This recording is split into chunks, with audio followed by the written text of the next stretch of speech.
Le fonctionnement du cœur nécessite deux grands types de cellules.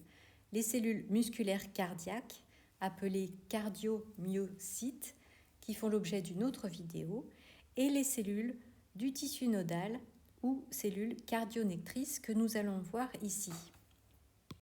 Sur cette vidéo, nous pouvons voir un cœur isolé d'embryon de poule à 4-5 jours de développement. Il a été isolé de l'embryon et placé dans un liquide physiologique qui lui permet de rester en vie. On peut constater qu'il est toujours capable de se contracter, même en dehors de l'organisme. C'est ce qu'on appelle l'automatisme cardiaque. Comment le cœur fait-il pour continuer à se contracter alors qu'il n'y a plus de nerfs qui peuvent venir le stimuler puisqu'il est isolé de l'organisme? Eh bien, le cœur contient un tissu particulier appelé tissu nodal, constitué de cellules cardionectrices qui vont être capables de produire des potentiels d'action, des impulsions électriques qui vont se propager dans le cœur pour le stimuler. Lorsqu'on dissocie les cellules d'un cœur isolé d'embryons de poule et qu'on les place en culture, on observe, comme on le voit sur cette vidéo, ici, on observe, si vous observez bien cette cellule ici, on observe qu'elle est capable de se contracter de façon rythmique. Cela montre bien qu'il existe une origine cellulaire à l'automatisme cardiaque. Les cellules du cœur, qui sont capables de produire des potentiels d'action, forment ce qu'on appelle le tissu nodal.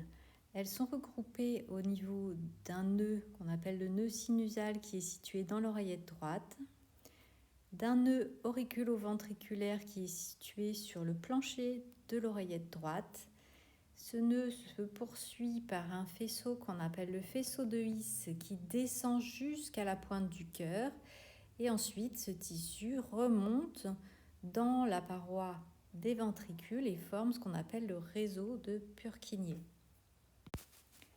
Les cellules situées dans le nœud sinusal vont produire des potentiels d'action qui vont se propager jusqu'au nœud auriculo-ventriculaire, puis du nœud auriculo-ventriculaire jusqu'en bas de l'apex du cœur et remonter ensuite dans la paroi des ventricules grâce au réseau de Purkinje.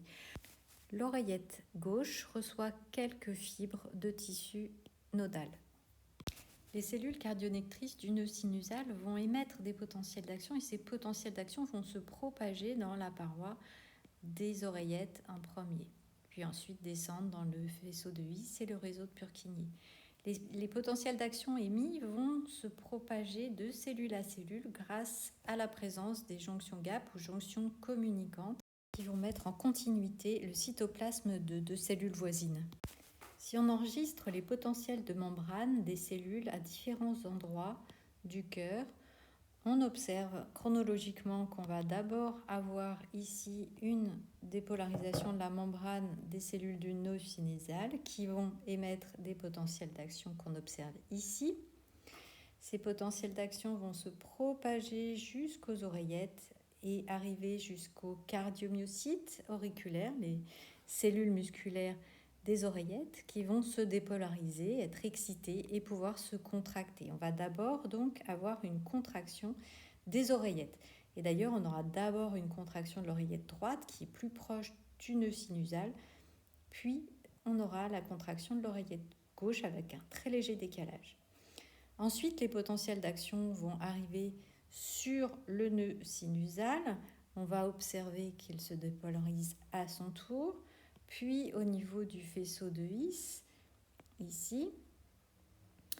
Et enfin, on va descendre et arriver au niveau du réseau de Purkinje, ici.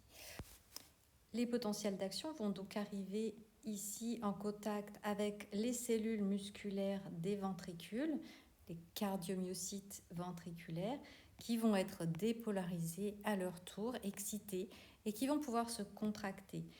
On aura donc à ce moment-là la contraction des ventricules cardiaques.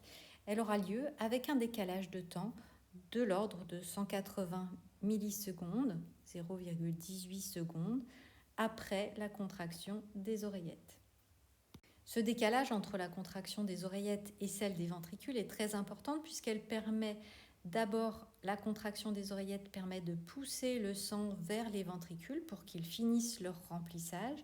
Et ensuite, les oreillettes se relâchent. Ce sont les ventricules qui se contractent et qui vont pouvoir éjecter le sang dans les artères. Si oreillettes et ventricules se contractaient en même temps, on aurait un pompage beaucoup moins efficace du sang. Il est possible d'enregistrer cette activité électrique du cœur pour obtenir ce qu'on appelle un électrocardiogramme en plaçant des électrodes à la surface du corps. On va observer d'abord la dépolarisation des oreillettes qui va former l'onde P, ici, en regard des potentiels d'action émis par le myocarde auriculaire, puis une dépolarisation importante qui correspond ici à la production de potentiel d'action par les ventricules cardiaques. Ici, ce sera l'onde QRS. Et puis, on a la repolarisation des ventricules qui forment l'onde T sur le CG.